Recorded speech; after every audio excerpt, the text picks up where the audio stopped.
All right. Yes, sir. Ready? All right. 3, 2, 1. Hey, folks. Welcome back to your Frederick Real Estate Update. I am Darren Aho with RE/MAX Results, and I also have with me the man, the myth, the legend. Got to spice this thing up today. The man over from Presidential Bank Mortgage, Mr. Terry Kernan. All right, buddy. I know we're trying to stay positive after some of the news. I saw you walk in, and it almost looked like you almost walked into the studio like at the end of the Super Bowl I sat at. That's right. That almost looked like Dan Quinn and Mr. Arthur Blank and the players and everybody. You almost looked like one of my Falcon guys coming in after the Super Bowl. And myself, by the way. Well, yeah, it's been a little crazy. All right, what's going on, brother? So let's talk a little bit about what is on everybody's mind. So last week I talked about this week being a big week to determine which way inflation is going. Right. Okay.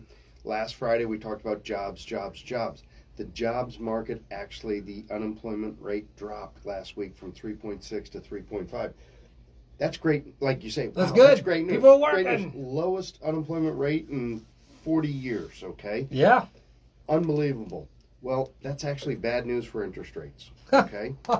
It's bad news for what's going on. Yeah. So I said, let's wait and see what happens with the Consumer Price Index. The CPI is coming out on Wednesday. The PPI is coming out on Thursday.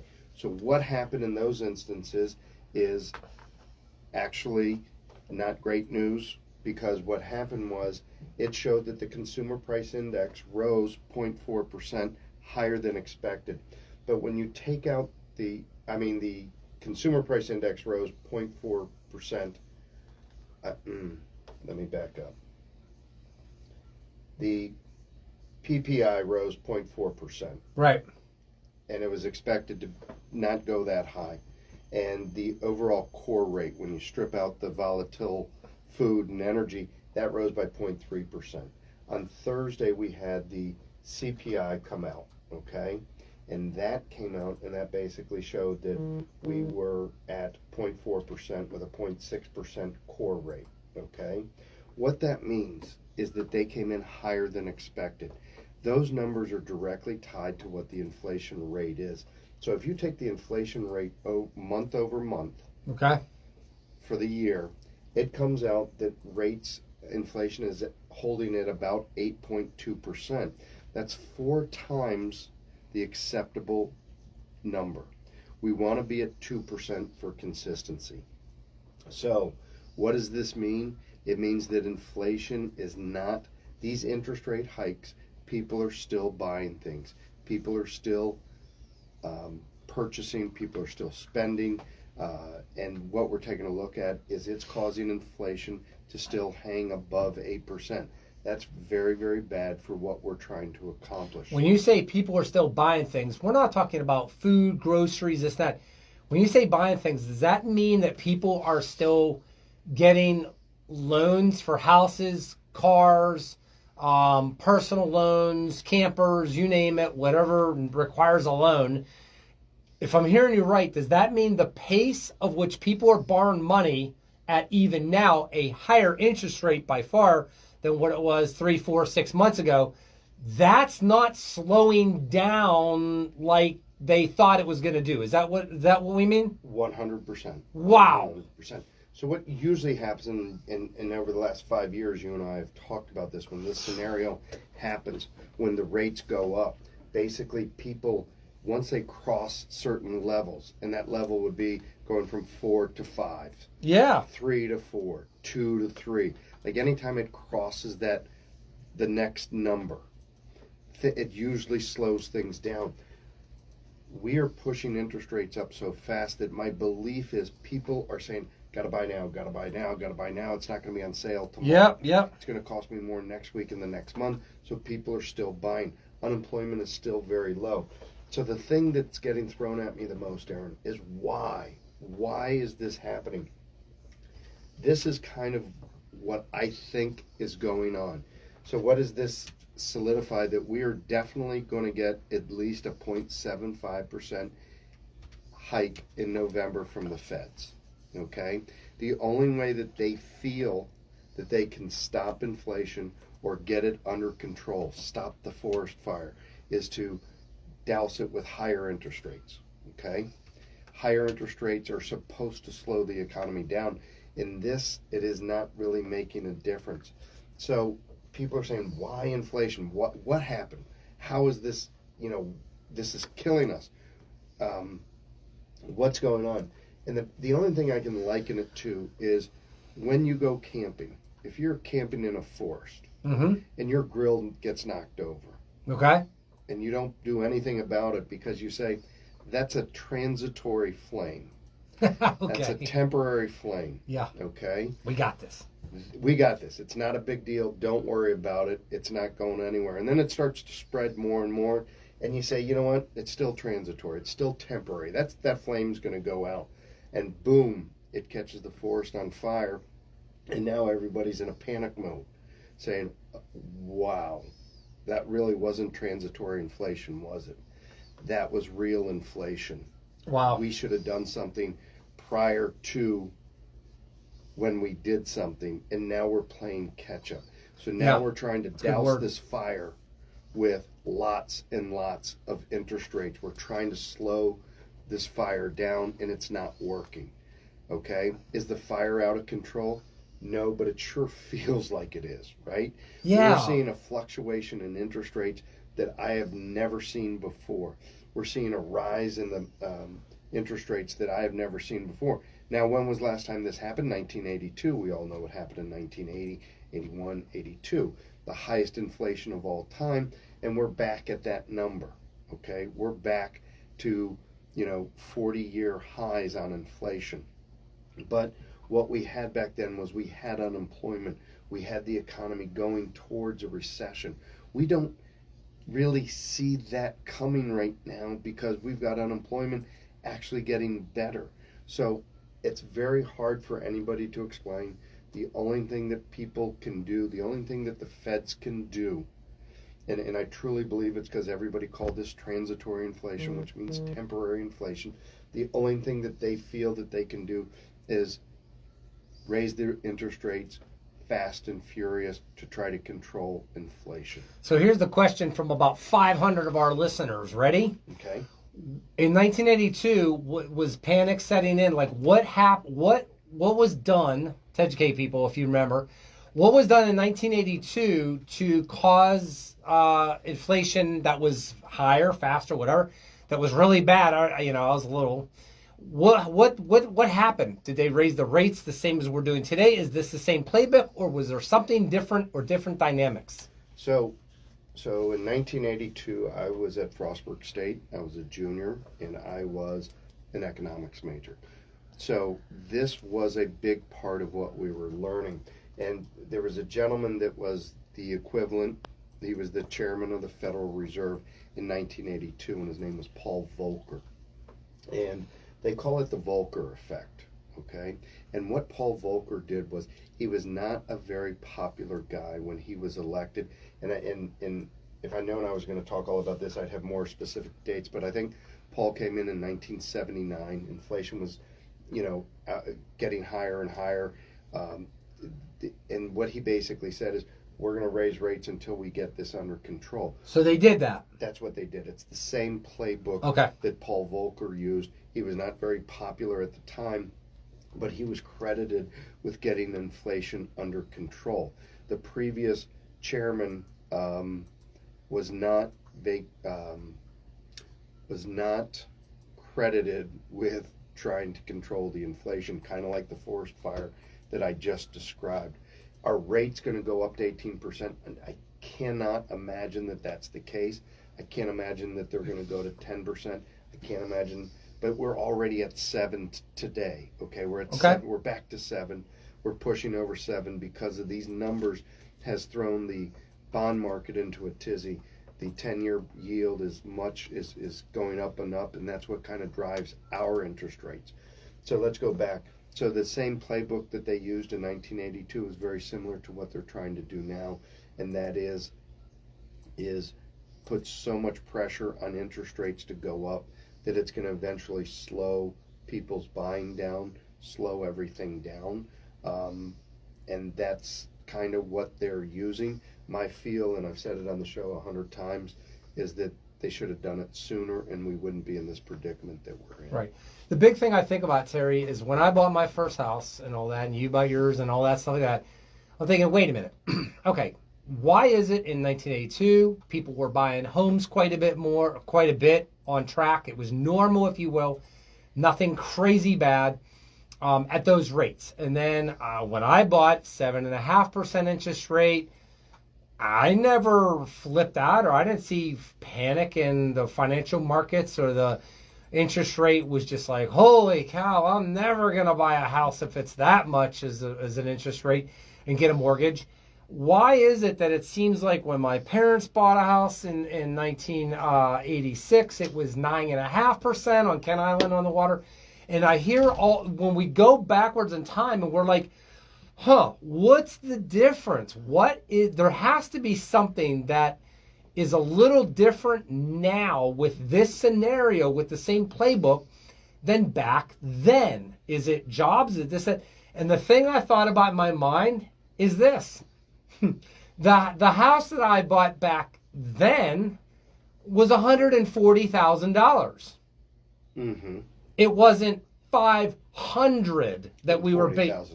What's that? Wasn't $540,000. There you go. So it was 140, and so whether it was buying a car back in those days, the average car price in 1982 was what?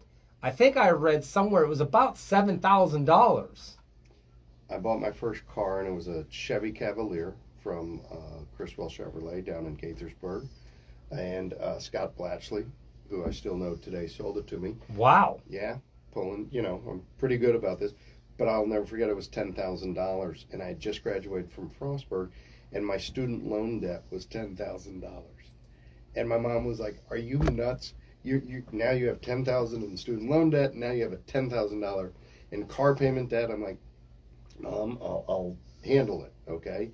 But so the biggest thing that you're getting at is the cost was so much lower then, so the numbers are exacerbated today every time the interest rate goes up. Okay? Right, exactly. Because if the average car, say then, was $10,000, and today the average car is like $55,000, that's 5 times higher than then.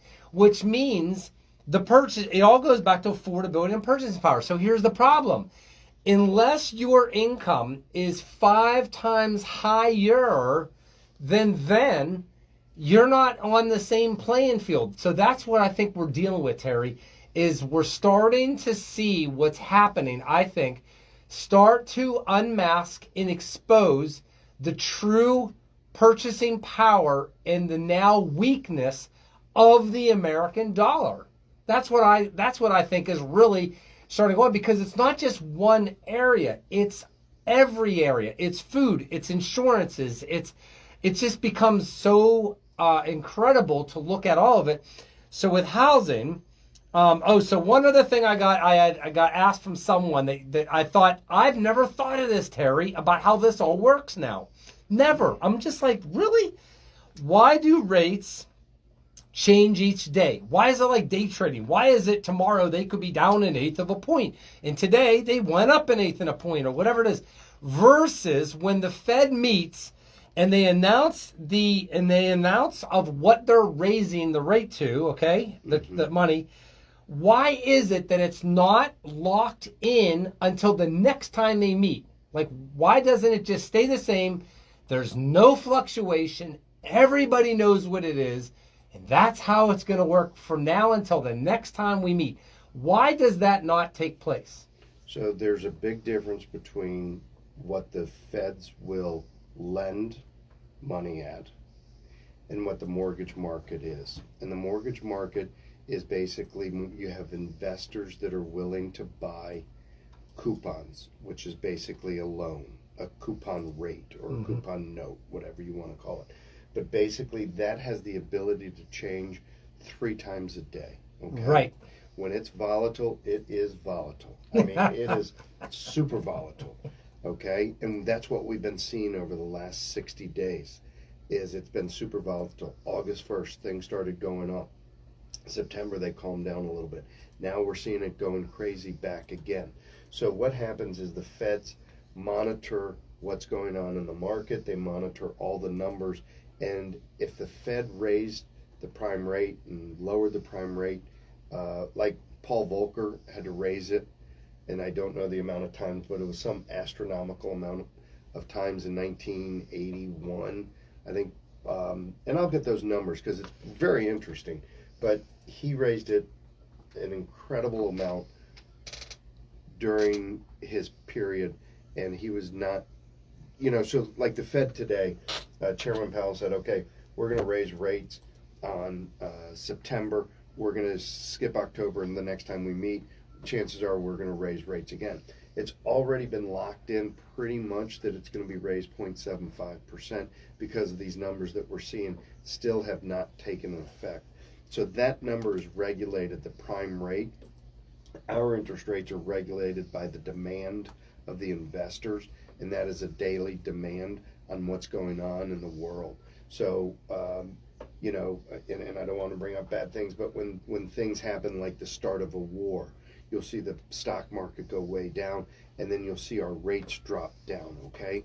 Our rates depend, we keep the economy going. Yep. So when the market crashed in 2007, 2008, our interest rates dropped very low. We were in the 3% range. We were trying to dig people out of the problems that they had gotten themselves into, okay? There was a lot of things that, they called it the Obama rates, but basically allowed somebody to refinance their loan at a low rate, even though they didn't have the equity anymore, okay?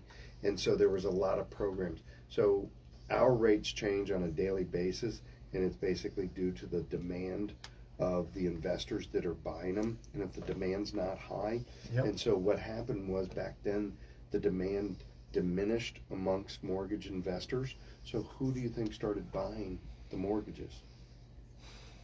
Fannie and Freddie. Fannie and Freddie. Okay. The Fed. The Fed started buying billions of dollars worth of mortgages every month to sustain our I remember market that. and keep our rates low. Now, one of the things that they've done over the last 6 or 8 months is they have slowed down their buying, okay, which has raised the interest rates as well because not as many people, the Fed isn't backing everything. So is it safe to say if rates were locked in, investors, there would be no such thing as investors because the whole idea about all this fluctuation revolves around the risk to make gains, profit, and losses. Yes. There it is. I believe that is. So if we took that out of the equation, then it would make sense to say we can lock it in and nobody gets hurt either way, but there's no incentive to have the movement to have happen. Which leads me into the next question, Terry, that somebody asked is saying, what would happen if rates would just always stay the same to keep this thing called inflation and all these other factors from ever getting out of control? Is there a number that would do that? And I thought, well, maybe 5%. I don't know, because now if people's incomes are going up 3, 4, 5%, which gives them more purchasing power, and you keep that interest rate at some number, and you keep this locked in, and you keep that locked in, is it safe to say those would be all of the financial seatbelts that would cause us to always be balanced, that we would never see inflation go low to go crazy high? We would never see food prices and gas prices and all these other dynamics that are all contingent upon all this kind of stuff with buying and selling. What would happen if we literally locked in rates and never changed them to keep inflation balanced for good and ever? Is that even possible? So the answer is no, it's not possible, because interest rates don't determine inflation. You and I determine inflation. Okay? Oh. The people that buy, people that produce, the people that they determine inflation. Inflation comes down to supply and demand. There we go. Okay? Supply and demand has nothing to do with the interest rates. What they use the interest rates for as a mechanism to help control inflation. Okay, there we So go. when you have supply, and this is the first thing I learned in economics, okay? This is the first thing that you learn in economics is supply and demand. Once you learn supply and demand and how it works, that basically carries you through the next 4 years of your economics degree. It always comes back to supply and demand. And the question always is, what drives it? And let's think about it. If the demand for something is very high and the supply is low, the price is going to go up. So what we have is we have the demand for several things, whether it's the building industry, whether it's wood, whether it's timber, whatever the case may be, and the supply is low. Until we can get the supply chain up, Yep. until we can get the supply chain back to where it's getting close to meeting demand, more people have dropped out of, building this or making this or doing this. More people are consolidating, which lowers the competition. If the supply is increased and the competition is increased, it's just like the housing market. Let's talk about the housing market. Right now, there's a very low supply. Interest rates are very high right now. Yeah, you would think our supply would be climbing through the rooftops right now. That's the case, but it is not. Nope. Because the supply remains low. Right. The demand remains Demand above is still staying high. and the cost of that product is going to go up. That is basic economics, supply and demand. Now, when something is oversupplied, the price is going to drop. When demand goes down and supply exceeds demand, then price is going to go down, and that's when we have to worry about a recession. Right, Okay? and so the ultimate question, Terry, that I have, that I want to put out there for people to call in and ask and tell us is this. Because this is different for everybody. This is what I love. Where do interest rates need to go for a mortgage or a car or a camper or anything? Where does the cost of money or a interest rate need to go to before you absolutely tap and say, I'm out? I'm never going to buy that house now. I'm never going to go buy that car. I'm not going to get a personal loan. I'm not going to go buy that camper. I'm not going to borrow money on my credit card, for God's sakes, or do this or that. I am out. What is that number? And obviously, this is what the interest rate rise is doing, is it's eventually going to take more and more. They want it to take more and more and more consumers out from borrowing money and saying, I'm out, I'm out, I'm out. And the more that happens, it slows it down enough to where what? That balance of supply demand gets into such a check to where we got this puppy under control. The fire. There's enough fire trucks have showed up on the scene, boys and girls, and enough firemen. We got this out of control. This is done now. We got this, right? So the biggest thing that we're suffering is lack of supply. That's it. That's it. Supply. This is my opinion. I agree Lack with of you. Supply. Plus, we've gotten a tremendous amount of influx of cash from the government in the form of reliefs. They need to stop that all over. And when you do that, then my desire to buy something still goes up. Yeah. And my demand is there. So we've got to slow down. We've got to increase supply, number one. That's going to help. That's it. In everything out there.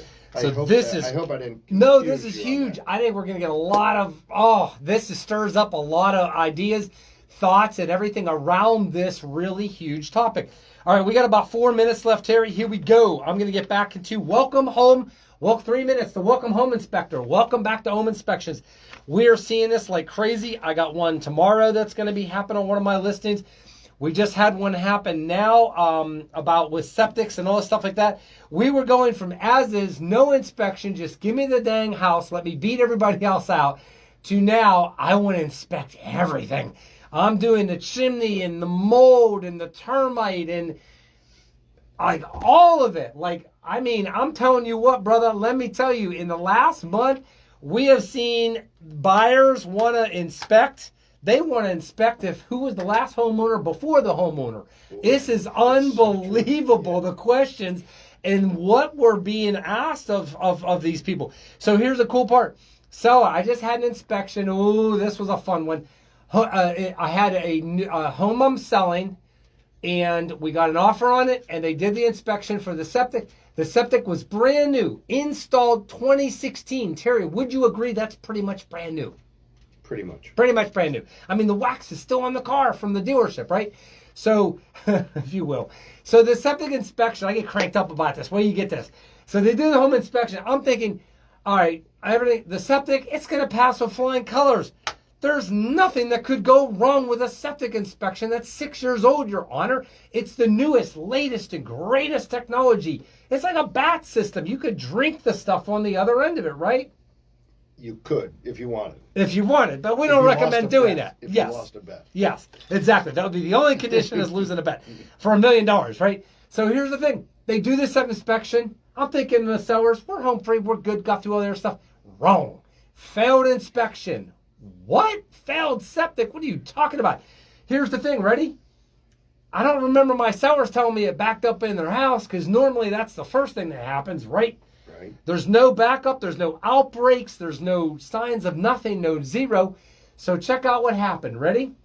The gravel, the way it was designed, the gravel from the one pipe coming out to the distribution box didn't have enough, and it settled and it broke off from the pipe. And so almost none of it was system in functioning going into the fields correctly, but all of it was going around the septic and everything, but it didn't cause an outbreak. Who knows why? But it's not correct and it failed. And now it needs to be remediated and fixed. And thank God it's only about $1,800 to do. But my sellers are scratching their head and they're like, what the heck? How would we have ever known? Of course you wouldn't have known. So it's going to get fixed, remediated. The buyer's staying in the game. It's all good. Hey, these things happen. Welcome back to all the inspections. Hey guys, take care. Have an awesome, awesome weekend out there. Terry and I will be back with you next Saturday. We can't wait to hear more from you. Our information's coming up. Let us know what's on your mind and have a great weekend. Happy buying and selling. We're here for you. Take care now. Perfect. Yep. So that actually